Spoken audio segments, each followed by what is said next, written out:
Dear brothers and sisters in Christ, here is the Bishop's annual appeal video for this year.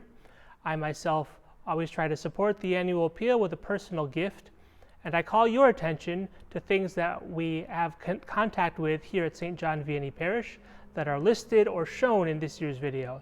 The Totus Tuus program is one. The Diocesan Lay Formation Program, we have parishioners who have done or are doing that program, and most especially the Diaconate program. Two of the candidates for permanent diaconate are from our parish, and obviously the deacon program and vocations and the training of new priests is a large highlight of the Bishop's Appeal video. With these little previews put, I leave you to watch the selections of the Bishop's Annual Appeal video. Hello, my name is Bishop Christopher Coyne, and I'd like to talk to you once again about the yearly collection that we call the Bishop's Appeal. It's basically the Sunday collection that we take up once a year for the works of the diocese. This year is a year in which we celebrate communion, communion in creed, communion in worship, communion in life.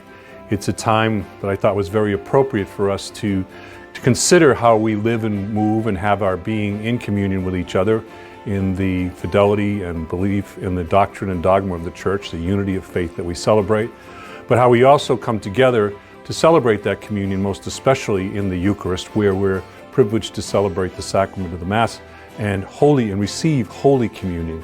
And finally, that call to then live it out in the way we live our lives, in communion with God in our daily lives, but also in communion with our brothers and sisters. This has been a time in which the doors are opening wide again as we kind of make our way out of the COVID malaise into the kind of new spring of the Church and new spring of our culture and our community. One of the things that I've noticed in my travels around the diocese now in going to various schools and parishes is that the parishes and schools that were thriving before the pandemic are really coming back in very significant ways. We're seeing people coming back for baptisms and celebration of First Holy Communion and confirmations, and then some of the sadder moments of funerals and sickness and all that we're trying to continue to minister to people. But then we're seeing some weddings as well, popping up here and there around the various parts of the state. And so the life of the Church and our sacramental life is coming back and rising once again. Later in May this year, I will ordain 2 young men to the priesthood. Additionally, there are 7 men who are preparing to receive the permanent diaconate ordination next fall.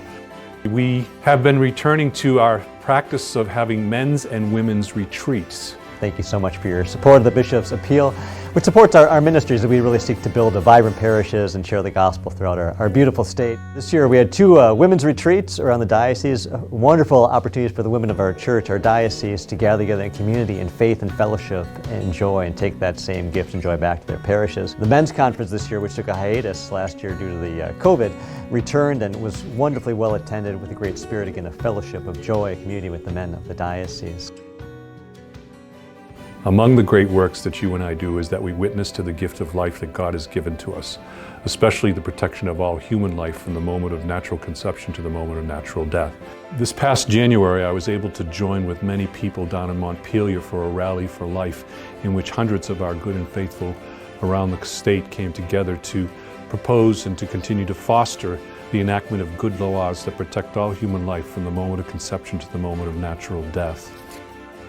In terms of communications, your dollar goes to continue to maintain the work of our diocese and our parishes regarding and improving communications. We have been in the process of converting all of our parish websites into easy-to-use, more secure domains and platforms.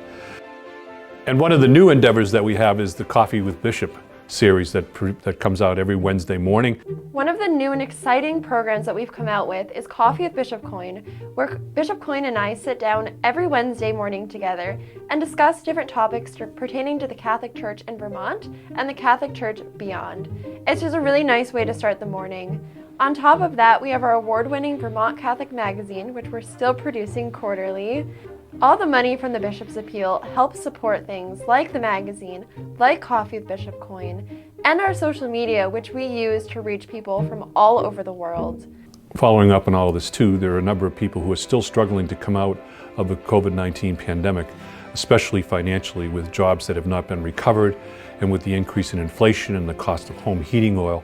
And we're seeing more and more more and more and larger requests for aid from our emergency aid fund down at Catholic Charities. On behalf of all of the clients we serve, Vermont Catholic Charities is thankful for all of the donors to the annual Bishop's Appeal. Through these gifts, we are able to serve the most vulnerable populations throughout the state of Vermont. We do this through the programs that we operate, which include our 4 residential care homes, our counseling services, denture program, prison ministry, and through our emergency aid program. The continuing COVID-19 pandemic, isolation, rising costs, and other factors have heightened the needs of the population that we serve and brought new families to us that need support. I have to say that I'm also very grateful for all of the beautiful letters and emails and texts that I receive from people all over the diocese who are so supportive of me and of the priests and of the works of the church. Your prayers and your support and your affection and charity towards us, towards me especially personally, is something for which I'm very grateful. But additionally, I'm grateful for all that you do in terms of supporting the Bishop's Annual Appeal. Last year we fell short of our goal, and this year I'd like to see us meet the goal and to be able to continue to maintain and support all of the beautiful ministries to which I've referred. We are a church in communion with each other, in communion in worship, in communion in life, and that in this life, supported by our time, our treasure, and our talent, you and I are able to go out of our churches, go out of our homes, and spread the good news that Jesus is Lord, to his praise and glory forever and ever. Please remember me in the Catholic Appeal, and whatever you can give, please know my gratitude. This is Bishop Chris Coyne. God bless.